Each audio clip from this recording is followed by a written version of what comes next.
നിറങ്ങളുള്ളൊരു ശലഭം ഭാഗം 11. അല്ലിയെ തിരക്കി പുറത്തേക്ക് ചെന്ന ആദി അല്ലിയെ അവിടെയൊന്നും കാണാതെ പരിഭ്രമിച്ചു. പോയി കളഞ്ഞു അയാള്, അവൻ സ്വയം ചോദിച്ചു. പക്ഷേ ആ ചിന്ത അവനിലുണ്ടാക്കിയത് നെഞ്ചിൽ സൂചി കുത്തിയ പോലൊരു വേദനയായിരുന്നു. അവൻ പുറത്തേക്ക് പാഞ്ഞു. കാറിൻ്റെ ഡോർ ഓപ്പൺ ചെയ്യാൻ പോയതും കുട്ടികളുടെ ചിരിയോടൊപ്പം അവന് പരിചയമുള്ളൊരു ശബ്ദം കൂടി കേട്ടു. അവൻ ഡോർ അടച്ചുകൊണ്ട് അങ്ങോട്ട് നടന്നു. അവിടെ സൈഡിലായി കുട്ടികൾക്കായി ഒരുക്കിയ പ്ലേ പാർക്കിൽ കുട്ടികളുടെ കൂടെ കളിക്കുന്ന അല്ലിയെ കണ്ടപ്പോഴാണ് അവനിക്ക് ശ്വാസം നേരെ വീണത്. കുട്ടികളുടെ കൂടെ പൊട്ടിച്ചിരിക്കുന്ന അല്ലിയെ കണ്ട അവൻ്റെ അധരങ്ങളും വിടർന്നു. ആദ്യമായി കാണുന്ന അവളുടെ ചിരിയിലേക്ക് അവൻ കണ്ണെടുക്കാതെ നോക്കി. പെട്ടെന്ന് അവന് നേരെ കുട്ടികൾ എറിഞ്ഞ ബോൾ പാഞ്ഞു വന്നതും അല്ലി അവനെ ഉറക്കി വിളിച്ചു. അവൻ ഞെട്ടി നോക്കിയപ്പോഴേക്കും ബോൾ അവൻ്റെ ദേഹത്ത് വന്ന് മുട്ടിയിരുന്നു. അവനൊന്നും പറ്റിയില്ലെങ്കിലും കുട്ടികളൊക്കെ ഭയന്നുപോയി. അല്ലി അവൻ്റെ അടുത്തേക്ക് ഓടി വന്നു. ഒന്നും പറ്റിയില്ലല്ലോ അല്ലേ, അവൾ ചോദിച്ചു. ഏയ് ഐ എം ഫൈൻ. താനെന്താ ഇങ്ങോട്ട് വന്നത്?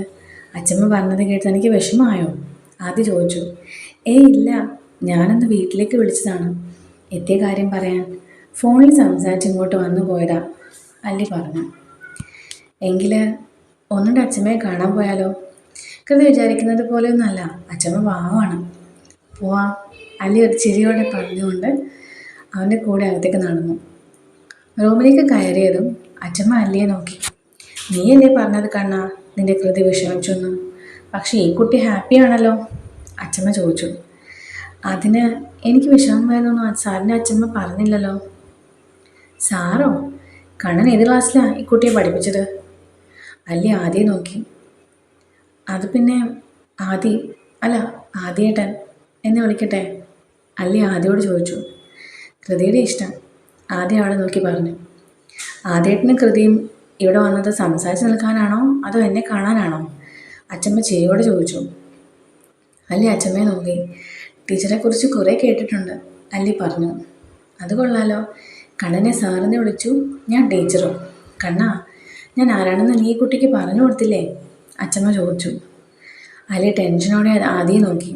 സോറി അച്ഛമ്മേ, അങ്ങനെ തന്നെ വിളിച്ചോളാം ഇനി, അവൾ പറഞ്ഞു. ആദ്യക്ക് അല്ലിയുടെ അവസ്ഥ കണ്ടിട്ട് ആകെ വല്ലാതായി. പക്ഷേ അച്ഛമ്മ ഉദ്ദേശിച്ച് നടത്താതെ നിർത്തില്ല എന്ന് അവൻ അറിയാമായിരുന്നു. അതുകൊണ്ട് അവനതിൽ ഇടപെടാൻ നിന്നില്ല. കണ്ണാ, ഈ കുട്ടി എന്ത് ചെയ്യാണെന്നാണ് പറഞ്ഞത്? യോഗ ടീച്ചറാണ് അച്ഛമ്മേ, നിങ്ങളുടെ സ്കൂളിൽ തന്നെയാണ്. പിന്നെ സ്വന്തമായിട്ടൊരു ക്ലാസ് നടത്തുന്നുണ്ട് ഞാൻ. ഓ, ഇവിടെ പ്രായമാർക്കൊരു യോഗ ക്ലാസ് വെക്കണമെന്ന് ഞാൻ കുറേ നാളായി വിചാരിക്കുന്നു.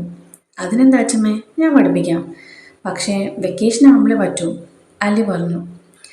ആയിക്കോട്ടെ, അപ്പോൾ അത് ഉറപ്പിച്ചു. അടുത്ത വേനലവധിക്ക് ഇവിടെ അല്ലിയുടെ ക്ലാസ്. അപ്പോഴേക്ക് നിങ്ങളുടെ കല്യാണം കഴിഞ്ഞിട്ടുണ്ടാവും അല്ലേ? അപ്പോൾ പിന്നെ എൻ്റെ മരുമകൾ എന്ന നിലയിൽ ഫീസൊന്നും തരില്ല കേട്ടോ, അച്ഛമ്മ പറഞ്ഞു.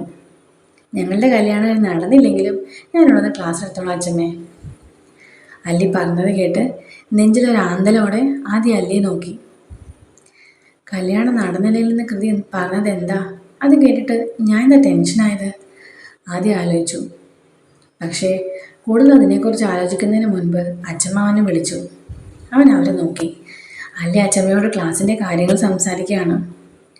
അമ്മ കണ്ടുപിടിച്ച പെൺകുട്ടി ആയതുകൊണ്ട് അച്ഛമ്മയ്ക്ക് നല്ല സംശയമായിരുന്നു ഞാനുമായി ചേർന്ന് പോകുമാനൊക്കെ.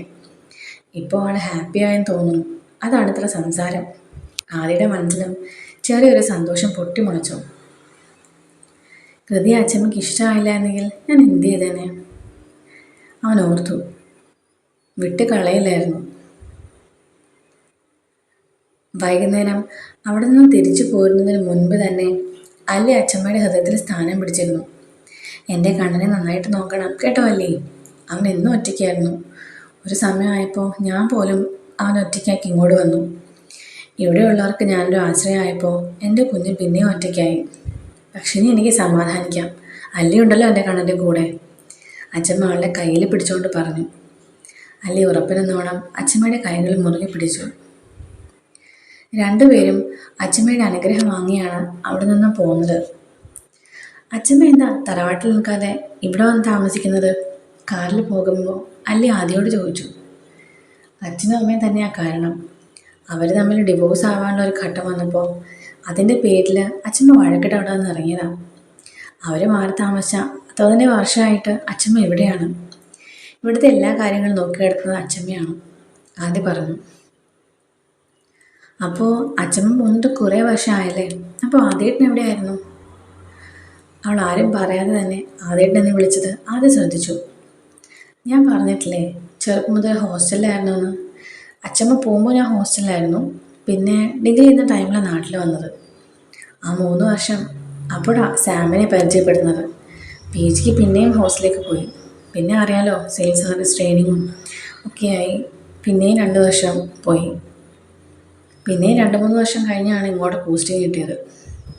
ആദ്യം പറഞ്ഞു നിർത്തി. അങ്ങനെ വന്നില്ലായിരുന്നെങ്കിൽ നമ്മൾ ഒരിക്കലും കാണില്ലായിരുന്നു അല്ലേ? അലി ചോദിച്ചു. ആദ്യം അവളെ ഉറ്റുനോക്കി. ഹൃതി ഡെസ്റ്റിനിൽ വിശ്വസിക്കുന്നുണ്ടോ? അവൻ ചോദിച്ചു. അവൾ തലയാട്ടി.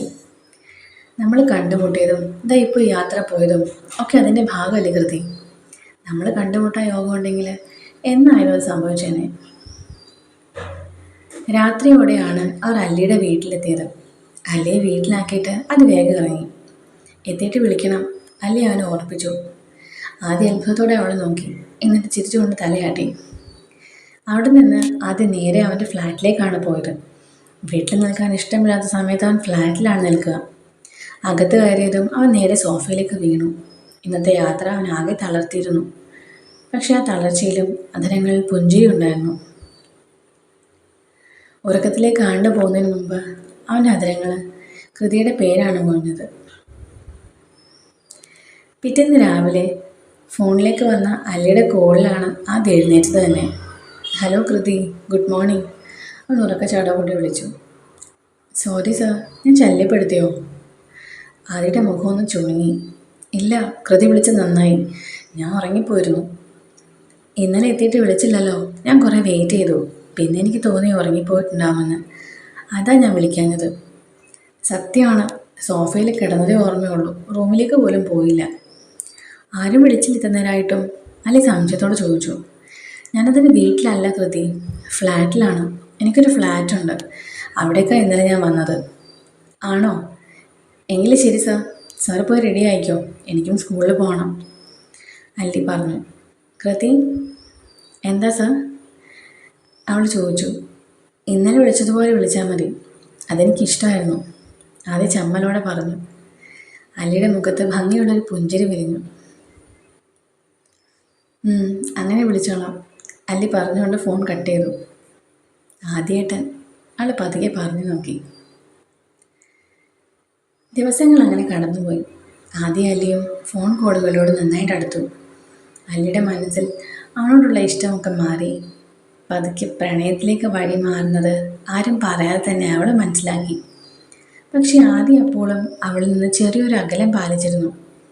പക്ഷേ അവൾക്ക് അവനെ മനസ്സിലാക്കാൻ സാധിച്ചിരുന്നു. അവൻ എത്ര സമയം കൊടുക്കാനും അല്ലി തയ്യാറായിരുന്നു. അങ്ങനെ എല്ലാവരും കാത്തിരുന്ന എൻഗേജ്മെൻറ്റ് ദിവസം എത്തി. തലേന്ന് തന്നെ ആലിയും കുടുംബം അവിടെ ഉണ്ട്. ആലി തന്നെയാണ് അല്ലി ഒരുക്കുന്നത്. മൊത്തത്തിൽ ആകെ ഒരു ഉത്സവ പ്രതീതിയായിരുന്നു അല്ലിയുടെ വീട്ടിൽ. എല്ലാ ഒരുക്കങ്ങളും കഴിഞ്ഞ് എല്ലാവരും ആദ്യം കുടുംബം വരാനായി കാത്തിരുന്നു. അധികം വൈകാതെ തന്നെ അവരും എത്തി. അധികം ആളുകളിലായിരുന്നു ചടങ്ങിന്. അടുത്ത ബന്ധുക്കൾ മാത്രമുള്ളൊരു ചടങ്ങ്. അപ്പവും കണ്ണനും കൂടിയാണ് ആദ്യം പൂക്കൾ കൊടുത്ത് സ്വീകരിച്ചത്. ആദ്യം കണ്ട ഉടനെ സാം വേഗം അവൻ്റെ അടുത്തേക്ക് ചെന്നു. അവനെ കണ്ടതും അത്രയും ആളുകളുടെ ഇടയിൽ വീർപ്പ് മുട്ടിയിരുന്ന ആദ്യക്ക് സമാധാനമായി. നീ ടെൻഷനാവണ്ട, ഞാൻ കൂടെ തന്നെ ഉണ്ടാവും. അല്ലിയുടെ സ്പെഷ്യൽ ഇൻസ്ട്രക്ഷനാണ് നിൻ്റെ കൂടെ ഉണ്ടാവണമെന്ന് സാം പറഞ്ഞു. ആദ്യം അവൻ പറഞ്ഞത് കേട്ട് പുഞ്ചിരിച്ചു. എല്ലാവരും പരസ്പരം പരിചയപ്പെട്ട് കഴിഞ്ഞതും ചടങ്ങുകൾ തുടങ്ങാൻ സമയമായി. അല്ലിയെ വിളിക്കാൻ നന്ദിനി അകത്തേക്ക് കയറി. അല്ലി വരുന്നത് കണ്ട് ആദ്യം നോക്കിയതും അവൻ്റെ കണ്ണുകൾ വിടർന്നു പോയി. പല നിറങ്ങൾ കൂടിക്കലർന്ന വർക്കുകളുള്ളൊരു ഹാഫ് സാരിയാണ് അല്ലി ധരിച്ചിരുന്നത്. ഒരുപാട് നിറങ്ങളുള്ള ഭംഗിയുള്ളൊരു ചിത്രശലഭം പോലെ ഉണ്ടായിരുന്നു അവൾ. അല്ലിയും ആദ്യം നോക്കി.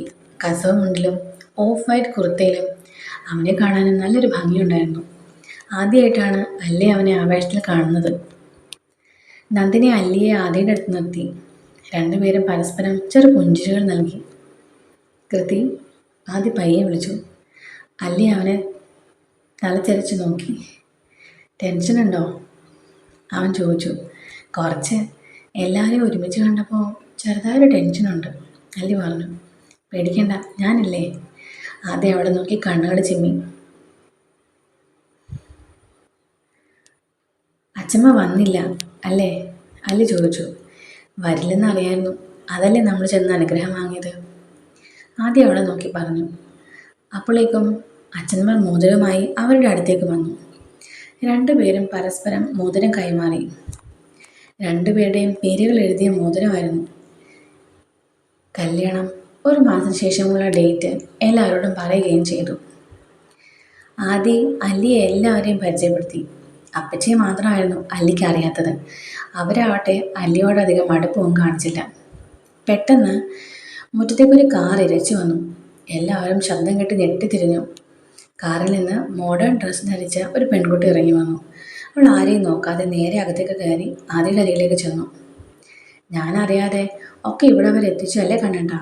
ആ പെൺകുട്ടി ചോദിച്ചു. ആദ്യം അല്ലിയെ നോക്കി. കൃതി, ഇത് ആര്യ, അപ്പച്ചിയുടെ മകളാണ്. ആദ്യം പരിചയപ്പെടുത്തി. അച്ഛമ്മ അന്ന് പറഞ്ഞ പെൺകുട്ടി ഇതാണെന്ന് അല്ലിക്ക് ഓർമ്മ വന്നു. അവൾക്ക് പെട്ടെന്ന് എന്തോ പോലെ തോന്നി. അല്ലി അവളെ നോക്കി പുഞ്ചിരിച്ചു.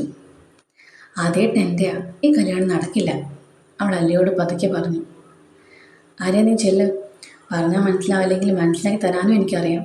ആദ്യയുടെ മുഖം ദേഷ്യത്തിൽ ചുവന്നു വന്നു. അപ്പോഴേക്കും മാലതിയും രാമും ഒക്കെ കൂടെ അങ്ങോട്ട് വന്നു. പക്ഷേ അപ്പച്ചി വന്ന് ആര്യയെ അവിടെ നിന്ന് കൊണ്ടുപോയി. അല്ലിയുടെ വീട്ടുകാർക്ക് ആര്യയുടെ പെരുമാറ്റം ആകെ അരോചകമായി തോന്നിയെങ്കിലും മറ്റുള്ള കാര്യങ്ങൾ ഓർത്ത് ഇന്നത്തെ സന്തോഷം കളയാൻ അവർക്ക് തോന്നിയില്ല. അല്ലി പക്ഷേ വല്ലാതായി പോയിരുന്നു. കൃതി, ഐ ആം സോറി, ആദ്യം അല്ലിയെ നോക്കി പറഞ്ഞു. സാരില്ല, അച്ഛമ്മ എന്ന് പറഞ്ഞപ്പോൾ സത്യമാണെന്ന് ഞാൻ ഓർത്തില്ല. പിന്നെ എന്തിനാ എന്നെ? അവൾക്ക് പെട്ടെന്ന് വാക്കുകൾ കിട്ടിയില്ല. അവളെൻ്റെ അനിയത്തിയാണ് കൃതി, അങ്ങനെ കണ്ടിട്ടുള്ളൂ. എന്നും അങ്ങനെ തന്നെ ആയിരിക്കും. അപ്പച്ചി എന്തൊക്കെയോ പറഞ്ഞ അവളുടെ മനസ്സിലൊക്കെ കയറ്റിയത് മായ്ച്ചു കളയാൻ എനിക്ക് കഴിഞ്ഞിട്ടില്ല. പക്ഷേ ഇത്ര കാലം എന്നെ തിരിഞ്ഞു നോക്കാതെ IPS കിട്ടിയപ്പോൾ വന്ന ബന്ധങ്ങൾക്ക് ഞാൻ ഒരു വിലയും കൊടുക്കില്ല. അതിപ്പോൾ സ്വന്തം അപ്പച്ചി ആയ പോലും. ആദ്യം പറഞ്ഞത് കേട്ടതിന് ശേഷമാണ് അല്ലെങ്കിൽ ശ്വാസം നേരെ വീണത്. ആദ്യം വിശ്വാസമില്ലാഞ്ഞിട്ടല്ല, പക്ഷേ ഇന്നത്തെ ദിവസം ഇങ്ങനെ നടന്നതിൻ്റെ ഒരു വല്ലായ്മ.